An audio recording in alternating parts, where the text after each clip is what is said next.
some of the penalties, a couple of late hits, things like that. You mentioned the efforts there. I mean, it seems like penalties of aggression, but obviously something you feel like you have to clean up. Yeah, I mean, some of them, I mean, you can say it's a penalty of aggression, but if a guy's 5 yards out of bounds, I mean, there's big white lines on the field. I mean, I can see them, so, guys not telling me that they don't know where it is. It's just, understanding how to play the game and do it the right way. And we call them SIW, self-inflicted wounds, but, they let drives get extended, and we got to do a better job of that. We had a couple too many illegal procedure penalties, guys jumping up front, just the little things, but we need to clean those things up. You're not going to survive with 12 penalties against anybody that's coming up on our schedule. So. Just picking up on what Rob said, and you said about a great effort, but penalties, also some uncharacteristic turnovers for you guys. Concern going forward with that? Yeah, it's always a concern, Ken. I mean, it just really, a lot of times it just depends on where you are. And I've said this before, but Winston Churchill said the problems of victory are a lot more agreeable than the problems of defeat, but they're no less difficult. So you feel better because you won 63-14, but when we turn the ball over, we're not supposed to do that. And when we get penalties, we're not supposed to do that. And, unfortunately, it didn't come back to rear its ugly head and hurt us today, but there's certainly things we got to clear up. There were some, just some of those turnovers, you just kind of shake your head, but we need to coach that better as coaches and make sure we don't put ourselves in those situations. And I thought our defense really responded well when we did turn the ball over, but we can't rely on that every time, and we got to capitalize, especially when they create some situations for us. Warren. Chip, pretty uncharacteristic, all those penalties for your squad. Overall, though, how would you characterize the effort from beginning to end? I thought our effort was. I really liked it. You could feel the energy on the sideline, and that part, I was happy with. So. Kind of follow up on that, or do you feel like your guys made a better overall effort, closer to a 60-minute game this time around?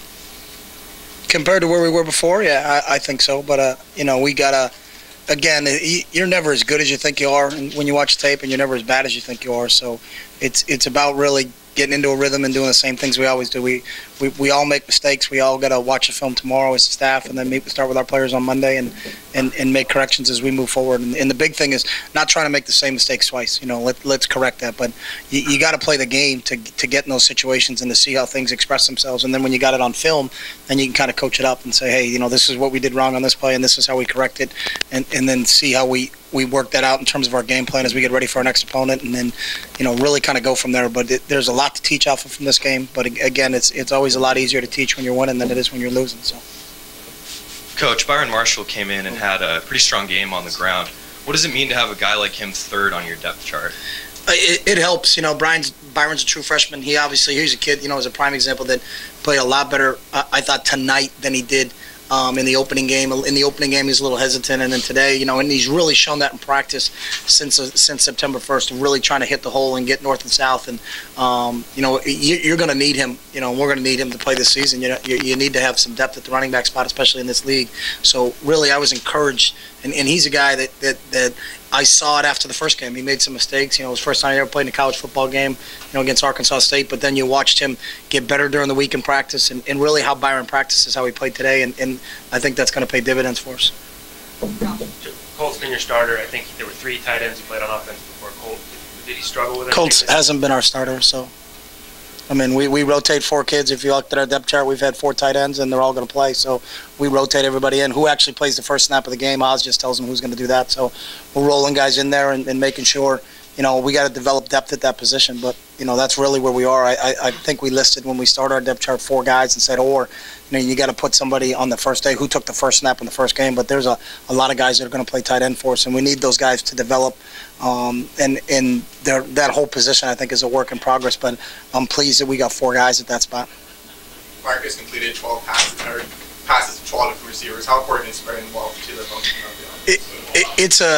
It's really tells me where he is in decision making is that he's not going to force it just to one guy and try to rely on one guy. And a lot of times they take away different options for him. So he's got to go through his progressions. And I think you saw him do that today. And I think that's part of our successes. When we can spread the ball out evenly between our guys, is you can't just zero in and say, hey, if they're throwing it, you got to shut down this guy. It's when we have an opportunity to get the ball out and to get it to different guys and get a lot of different people involved, we make the the other defense defend the whole field. So again, it shows what a good grasp I think he has of what we're doing. But he knows he can still play better, and I think all of us, we can coach better. We can throw the ball better. We can catch the ball a little bit better. We can play defense better. We're still a group that's a work in progress, but I think it's going in the right direction. So. Chip, you think DeAnthony learned something on that play where he got caught from behind, and will you kind of go over that with him? Yeah, we talked to him about it, but I mean, I just basic football. If Jake Fisher, our right tackle, beats you to the end zone, I don't think you're running full speed. So. And then with kind of following up on that, what does it say about Fisher that he was able to catch up to that play and to be right there on the ball and keeping pace with somebody as fast as DeAnthony? Yeah, well, I'd caution on the keep pace part, but I would say it says a lot about Jake, and that's when I talk about effort. When you get a guy fumbling the football, 60 yards downfield, and your right tackle's there to recover it for a touchdown, I think it says a lot about Jake, and it says a lot about the effort that we're trying to coach, and that's what we want our guys to do. We want to finish, and that's something that we kind of pride ourselves on, and that's an example of maybe. On the same play from a teachable moment, maybe of our running back not finishing, but our right tackle finishing. So, Coach, Dion Jordan really had a great game today. What did you see from him being on the field level? Was he doing anything different today from what he does normally? Nah, I mean, I think Dion has really developed into a special player, and where he's come from 5 years ago when he was a wide receiver in this program to now being a dominant defensive player, I think, in the country. And the one thing I see out of Dion is what I see out of him in practice every day. That's how he practices.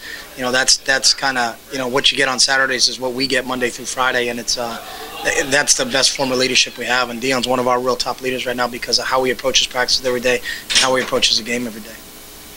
Coach, are there any key positive things that you'll share with us that you think you've learned about this team the last 3 weeks?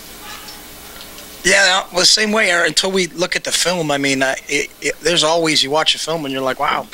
I didn't think that sometimes. And like I said, I've been in games and you're like, wow, we played really well. Then you turn the tape on and you're like, wow, we're not as good as we thought. The whole 3 weeks. I just think over the last 3 weeks, I think our effort's gotten better. I think, our guys are starting to learn. They're starting to emerge. I don't see us making the same mistakes twice.